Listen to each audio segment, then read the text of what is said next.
Hey guys, Brad here from Get Out There magazine, and I'm here in Temagami for the 2013 24-hour Angry Seagull Adventure Race.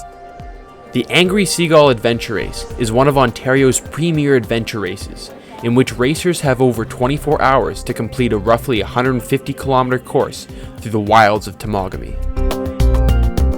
In the small town of Temagami here, everyone's just getting warmed up, the sun's out, it's starting to get hot. Who knows what the day is going to bring us?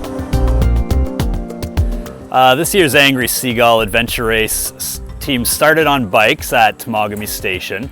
Did a quick zip up to the scenic fire tower in Temagami. A long bike, hydroline trail, some old logging roads, down to Water's Edge. Nice monster canoe for the Temagami area with lots of portages.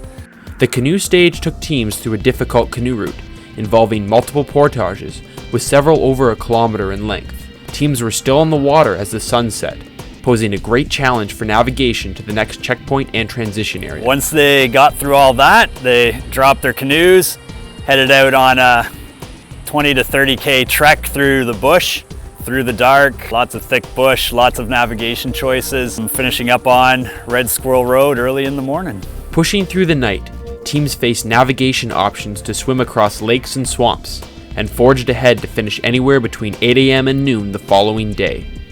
A pancake breakfast, post-race barbecue, and tremendous local support added to the event. The well-organized race was a huge success, solidifying the Angry Seagull as one of the top adventure races to participate in.